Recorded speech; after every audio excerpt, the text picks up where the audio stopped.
Kaso ito ni Ben, isa siyang deck marine officer na natalagang magturo bilang Instructor 1 sa NMP o National Maritime Polytechnic noong June 28, 1989. Ang NMP ay pag-aari ng gobyerno.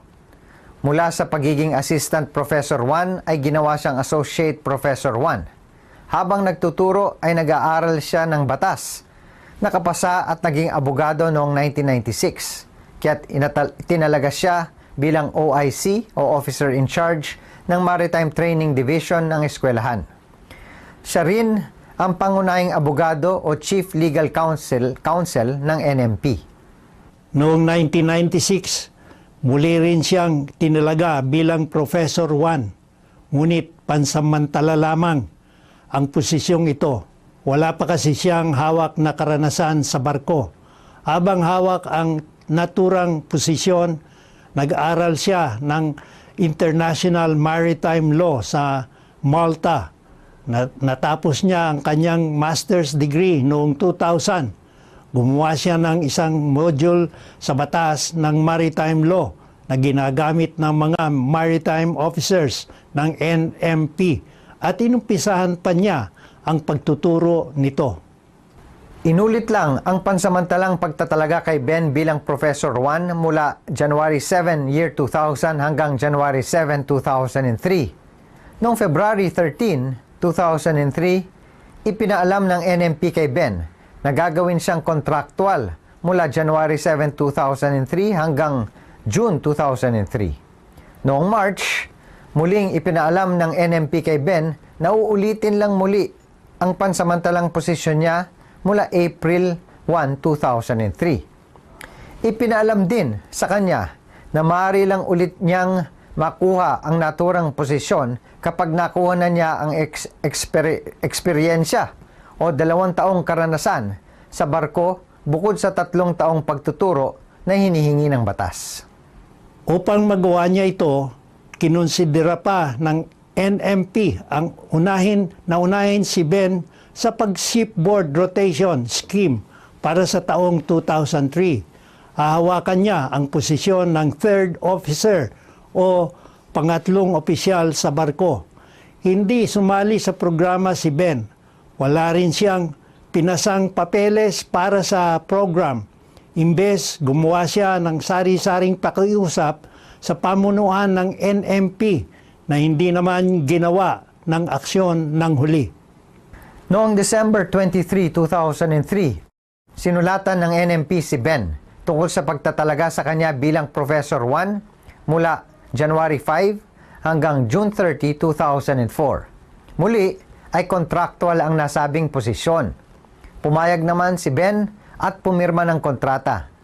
Nang matapos ang kontrata noong June 30, 2004, sinabihan siya na wag na siyang pumasok sa susunod na araw. Noong November 2, 2004, inapila ni Ben sa Civil Service Commission o CSC ang kanyang kaso. Ayon sa CSC, walang kasiguraduhan ang posisyong hawak ni Ben dahil pansamantala o temporary at kontraktual lamang ito. Kasalanan din daw ni Ben ang nangyari dahil hindi siya gumawa ng paraan para maging permanente siya sa posisyon.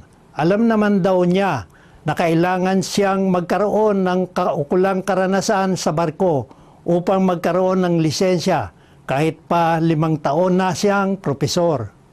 Binaliktad naman ng Court of Appeals ang naging desisyon ng CSC.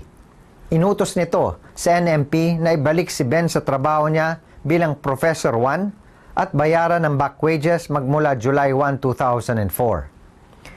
Dineklara ng Court of Appeals na sapat na ang halos 15 taon ng pagtuturo ni Ben ay katumbas na ng kailangang karanasan sa barko na hinihingi ng NMP. Tama po ba dito ang Court of Appeals?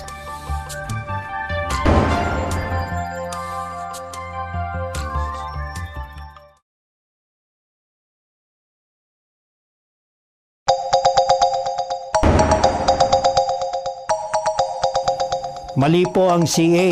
Hindi maitatanggi na sapat na ang karanasan sa pagtuturo ni Ben.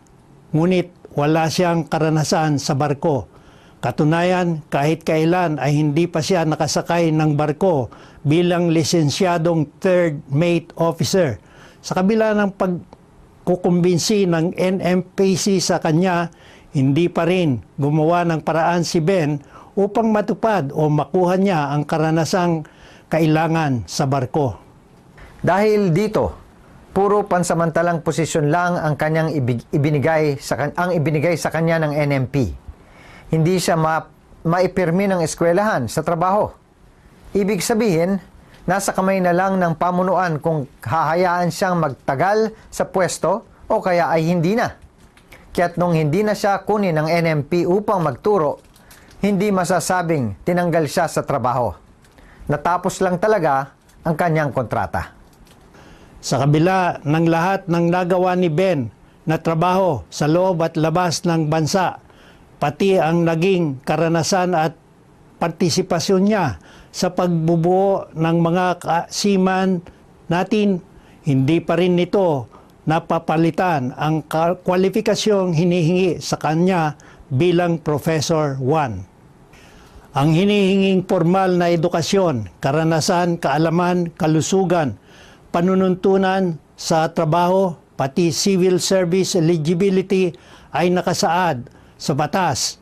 Kailangang hawak ito ng sino mang gustong makakuha ng trabaho sa gobyerno.